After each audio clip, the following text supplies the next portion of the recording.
Hello বন্ধুরা, Jhumpa new blog স্টাইলে সবাইকে স্বাগত অ্যান্ড ভালোবাসা জানিয়ে কিন্তু চলে আসলাম নতুন ব্লগ নিয়ে। আর এখন হচ্ছে ওই বাড়িতে যাব। আর আমার এই ইউটিউব চ্যানেলে ভিডিওতে মাঝে মাঝে আমার মাকে নিয়ে আসতাম, তো মাকে আর কখনো আনা যাবে না। আর মা আমাদের মধ্যে নেই। আজকের হচ্ছে দাদার হচ্ছে 12 দিনের কাজ, তো ঘাট, শ্রাদ্ধ আর নিয়মভঙ্গ সবটা মিলিয়ে একটা ব্লগ করবো, করে ছাড়বো, ঠিক আছে? তো যাই হোক, মা নেই আমাদের মধ্যে, তো আজকে ওই বাড়িতে যাবো। এখন স্নান টান করবো, রেডি হয়ে যাবো। কাজ আছে ওই বাড়িতে, 12 দিনের কাজ। আমার তো 3 দিনের কাজ আমি করেছি, মেয়েদের যেমন নিয়ম থাকে 3 দিনের কাজ। তো 3 দিনের কাজ করেছিলাম, সেইগুলো কিছু ব্লগ করা হয়নি, কারণ তখন সেরকম পরিস্থিতি ছিল না আমার যে আমি ভিডিও বানাবো, সেরকম কিছু ছিল না আমার। তো এখন মোটামুটি একটু ঠিকঠাক আছে, সেই জন্য কিন্তু একটা ভিডিও মানে শুরু করলাম আজকের সমস্ত কিছু নিয়ে। আজকে একটা ব্লগ করছি। তো চলো ওই বাড়িতে যাওয়া যাক এখন।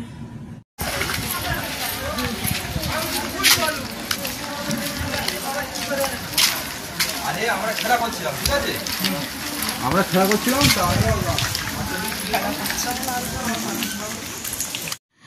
আজকের হচ্ছে ঘাটের কাজ হচ্ছে, তো কেউ নেই, দাদা একা করছে, ওই জন্য কিন্তু আমি চলে আসলাম। আমিও দাঁড়িয়েছিলাম এখানে, বেশ যতক্ষণ কাজ হচ্ছিলো দাঁড়িয়েছিলাম, তারপরে কিন্তু বাড়িতে চলে গেছি। আর যাই হোক, আমি এই সমস্ত ভিডিও তো করে রেখেছি, নর্মালি কিছু ভিডিও করে রেখেছিলাম। আর আজকে যে এডিটিংটা করছি, এটা হচ্ছে অনেক দিন পরে কিন্তু এডিটিংটা করছি, সাথে সাথে এডিটিং বা আপলোড সম্ভব হয়ে ওঠেনি। যে নর্মালি করে রেখে দিয়েছিলাম ভিডিও, তো এখন সময় পেলাম, তো ওই জন্য কিন্তু এডিটিং করে আপলোড করব। তো যাই হোক, এখানে হচ্ছে দশাটাও এখানে করা হয়েছে, এই পুকুরের কাছে।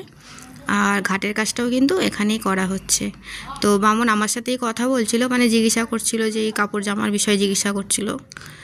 আর যাই হোক, আমি সমস্ত কিছু নিয়ে চলে এসেছি। আর কেউ নেই এখানে, আমি আর আমার মেয়ে এসেছি। কদিন আমরাই যাতায়াত করছিলাম, যেমন দশার দিনকেও আসলাম, আর আজকের ঘাটের দিনেও এসেছি, শ্রাদ্ধের দিনেও এসেছি। যাই হোক, সমস্ত কিছু ভালোভাবে কেটে গেছে। বাট লাস্টের দিনে, যেদিনকে খাওয়া দাওয়ার দিন, ওই দিনকে আমার খুব একটা যাওয়ার ইচ্ছা ছিল না। তাও কেউ কেউ বলছিল যেতে হবে, যাওয়াটা খুব দরকার, সবাই খোঁজ করবে। সবাই বলতে কেউ থাকে না, কেউ আসেনি। আর আমি বরাবরই চেয়েছিলাম যে শ্রাদ্ধের কাজটা মার ঠিকঠাকভাবে হয়ে যাক। তো আজকে দেখো শ্রাদ্ধ, তো ওই দিনকে তো ওইটুকুনি ব্লগ করেছিলাম, তো শ্রাদ্ধের দিনও আমি আবার চলে আসলাম। তো আমি ওইটাই বারবার ভেবেছিলাম যে ঘাট হোক, এই শ্রাদ্ধের কাজটা মার পুরোপুরিভাবে ভালোভাবে মিটে যাক। আর যেদিনকে খাওয়া দাওয়া দিন, সেদিনকে আমি আসবো না, এরকমই ভেবেছিলাম। তো কেউ বলছে যে যেতে হবে, যাওয়া দরকার, গেলে ভালো, সবাই খোঁজ নেবে আমার। তো ইচ্ছা ছিল না, তাও গেছিলাম। বাট ওই দিনকে গিয়েই আমার হয়েছে কাল। গেছি, তো আমার সাথে প্রচণ্ড ঝামেলা, ঝগড়া হয়েছে। কী কারণে ঝগড়া হয়েছে সেটা আমি পরে বলছি তোমাদের ব্লগে। এইটা হচ্ছে মায়ের রুম, তো মা এই রুমেই ঘুমাতো। এখানে খাট ছিল, তো জায়গাটা তো বেশি লাগবে, ওই জন্য আমি বলেছিলাম যে খাট খুলে সরিয়ে দিতে। তো এখন দেখিয়া নাও, হে অর্জুন, তোমার এই সামান্য চক্ষু দিয়া আমার দেখিতে পাইবে না। তাই তোমার দিব্যদৃষ্টি প্রদান করিতেছি।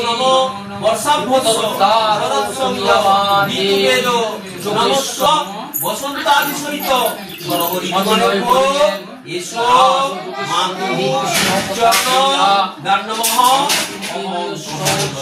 দেখিলেন এবং অর্জুন দেখিলেন সেই মূর্তি অনেক মুখ, চক্ষু মুক্তি, অনেক আশ্চর্য বস্তু। তো ওদিকে যত যা মন্ত্র পাঠ ছিল সেটা হয়ে গেছে। আর এখানে হচ্ছে হোম হচ্ছে, তো ঠাকুরমশাই বললো আমাকে বসতে, আমাকে লাগবে, তো আমিও কিন্তু বসলাম। তো যাই হোক, সেরকম কাউকে বলা হয়নি, ও কাউকে বলেনি। আমার বাড়িতে আমি প্রচুর লোকজন বলেছিলাম, আমার আত্মীয় স্বজন সবাইকে জানিয়েছিলাম, তারা সবাই এসেছিলো। সেরকমভাবে বলেনি, তো সেরকম কেউ আসেনি, ওই জন্য আমি কিন্তু ছিলাম ওখানে। ও একা একা কাজ করতে চাইছিল না, ওই জন্য আমি গেছিলাম। এমনি বলছিল চলে মানে বামনকে পাঠিয়ে দেবে, করবে না কিছু। তো আমি বললাম যে ঠিক আছে দাঁড়া, ওনাদেরকে বসতে বল, আমি আসছি। তো আমি আমার ঘরের কাজকর্ম সমস্ত কিছু মিটিয়ে চলে গেছিলাম ওই বাড়িতে। তো যাই হোক, কাজকর্মগুলো মিটে গেছে, ঘাট শ্রাদ্ধ সমস্ত কাজকর্মগুলো মিটে গেছে। লাস্টের যে দিনকে খাওয়ার দিন, না আগের দিনের কথা বলি, হচ্ছে কি না যে এই যে কাজকর্মের জন্যে আমিও দাদাকে বলেছিলাম, আর সবাই জানে এটা, তাও ঠাকুরমশাই দাদাকে বলে গেছিলেন যে কাজের জন্যে না মার ফটো বাঁধাতে। তো আমার দাদা ওটার মানে বাঁধায়নি, অতটা গুরুত্ব দেয়নি, বা দোকানে দাম জেনে চলে এসছে এরকম, যাই হোক একটা কিছু ব্যাপার হবে। তো আমাকে রাতে বললো ফোন করে, রাত্রি 10টার সময়, আমি তখন ঘুমিয়ে পড়েছি, ঘুম চোখে পড়ে আছে, আমি তো 9টার মধ্যে ঘুমিয়ে পড়ি। তো রাত্রি 10টার সময় আমাকে ফোন করে বললো যে তোর ফটোটা নিয়ে চলে আয়, ফটো আর বাঁধাবে না, আমারটা নিয়েই কাজকর্মগুলো হবে, কাজ হয়ে গেলে তোর ফটো তুই নিয়ে চলে যাবি। তো সমস্ত কিছু কাজকর্মগুলো হয়ে গেছে। লাস্টে যখন ফটোটা আমি নিয়ে আসছি, যেহেতু ফটোটা আমার বাঁধানো, আর আমি বেশ বড় সাইজের বাঁধিয়েছিলাম মার ফটো বাড়িতে রাখবো বলে। আমার কাছে তো প্রচুর থাকে ফোনে ফটো, যখন মা আসে তুলি, তো তার মধ্যে থেকে একটা ফটো বাঁধানো হয়েছিল।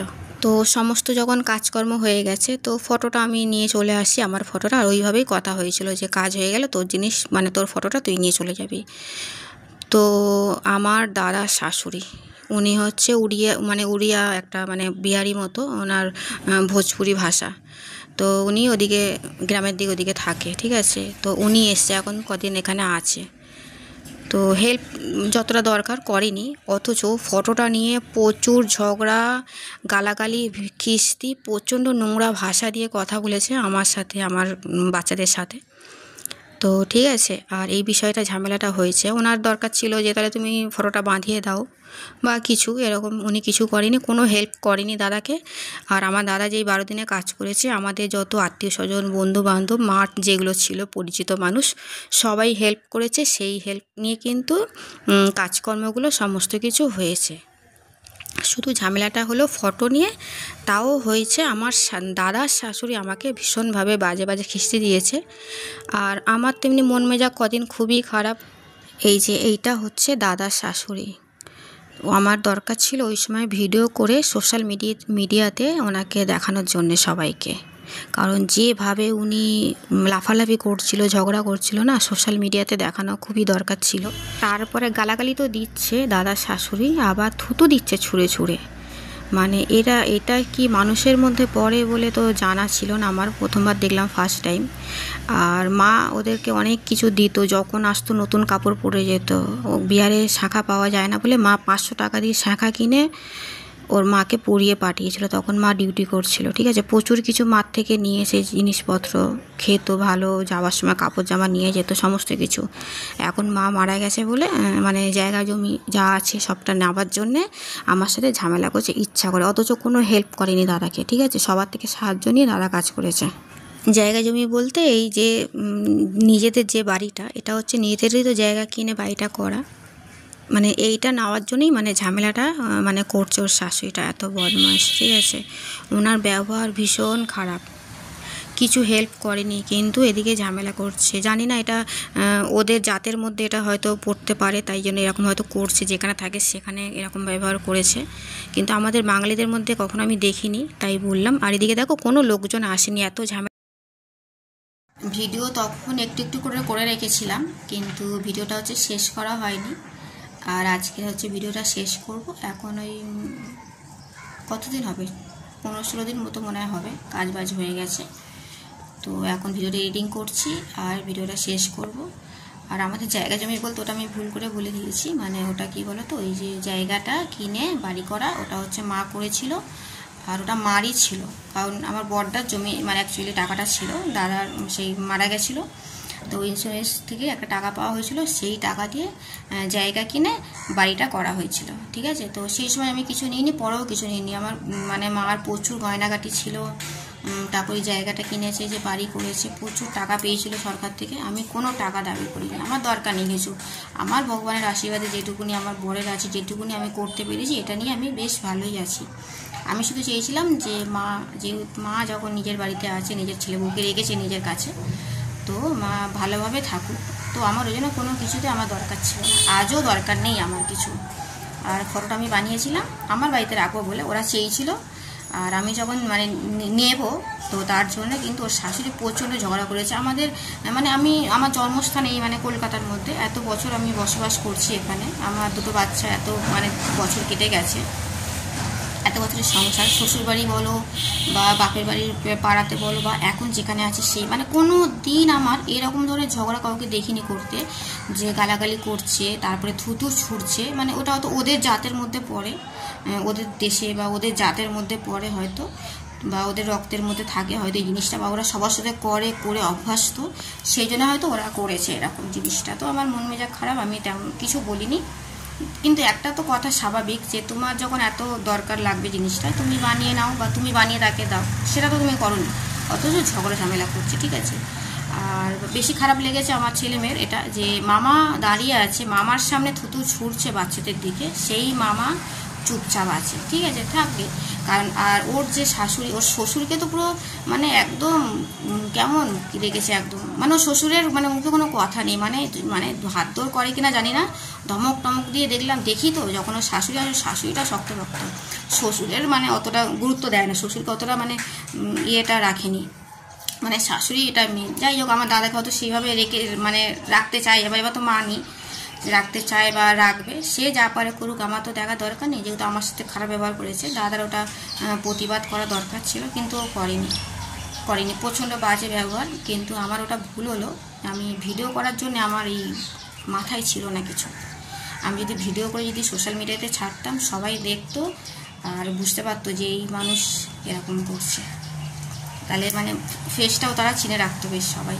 এত বাজে ব্যবহার, এত জঘন্য, মানে ফার্স্ট টাইম এই বয়সে এসে আমি ফার্স্ট টাইম দেখলাম থুতু মানুষ ছুটছে, মানুষ মুখে কথা বলে যে ও তোকে থুতু দেবে, ও তোকে থুতু দিচ্ছে, এরকম শুনেছি বিভিন্ন রকমের কথাবার্তা, রিয়েল চোখে দেখা এই যে মানুষটা দিল, মানে কি মানে ভাবা যায় না। আর আমার মা যখন মানে ছিল বেঁচে, আসতো ভালো মন্দ খেত, যাওয়ার সময়ও প্রচুর কিছু নিয়ে ঠিয়ে ব্যাগ ট্যাগ ভর্তি করে যেত, মা তো বলতো আসার সময় একটা ব্যাগ আসছে, যাওয়ার সময় কত ব্যাগ যাচ্ছে, ঠিক আছে, মাও তো চেক ফেক কখনোই করেনি। মা ডিউটি করতো, ওনাকে 500 টাকা দামের মোটা শাঁখা দিয়েছে, তাও ওরা টাকা দেয়নি। আর যখন আসতো তখন নতুন কাপড়, যে কজন আসবে সে কজন নতুন কাপড় জামা পরে যাবে, যে মানে যখন আসবে তখন, নতুন বিয়ে হয়েছে বলে তার অনেক বছর ওদের বিয়ে হয়ে গেছে, বাচ্চা বড় এখন স্কুলে পড়ে, তো যখন আসবে তখন নতুন কাপড় জামা ওরা মানে পরে যাবে, মার কাছে চাইবে, বলে আমরা নতুন কাপড় পরে যাবো, আমাদের এরকম নিয়ম আছে। তো মা দিত, আর আজকের মা নেই বলে আমার সাথে এত দুর্ব্যবহার, অথচ আমার দাদা কিছু বলেনি।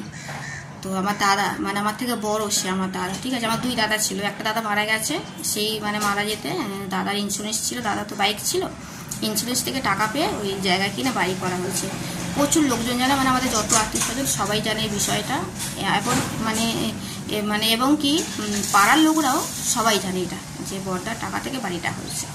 তো আমার দরকার নেই কিছু, ছোটটা মা এখন নেই, যখন ছোটটাই ওটা ভোগ করবে সেটা আবার কিছু দরকার নেই, ও থাকুক ওখানে, আমার কিচ্ছু লাগবে না। কিন্তু জিনিসটা হয়েছে বাজে ব্যবহার যেটা করেছে ওটা ওর প্রতিবাদ করা দরকার ছিল, কিন্তু ওটা করেনি।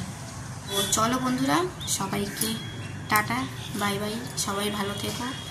কিন্তু আমি তো একটু ভালো থাকতে পারছি না, মাকে সবসময় বলতাম যে মা তুমি থাকো আমার কাছে, কদিন আর বাঁচবে, যে কদিন বাঁচবে তুমি আমার কাছে থাকো, ভালো মন্দ খাবে, আমাদের সাথে থাকবে। কিন্তু মা ওই যে ছেলে বউকে ভালোবাসে, আর সব থেকে বড় কথা মার ওটা নিজের বাড়ি, নিজে কষ্ট করে বাড়ি বানিয়েছে, মার খুব কষ্ট করে বাড়ি, আর মার খুব শখের ছিল বাড়িটা, মা পরিষ্কার পরিচ্ছন্ন গোছানো গাছানো সবটাই মা করতো, মার খুব শখের একটা বাড়ি, হয়তো বাবা ছিল না আমার, কিন্তু মার নিজের একার হলেও সাজানো সংসার একটা মা ছিল, মা জিনিসপত্র গোছানো গাছানো সাজানো, পরিষ্কার পরিচ্ছন্ন ঘর ঝাড়ু মশা দেওয়া বা কিচেনে টাইলস ফাইস পরিষ্কার করা সমস্ত কিছু কিন্তু মা একাই করতো।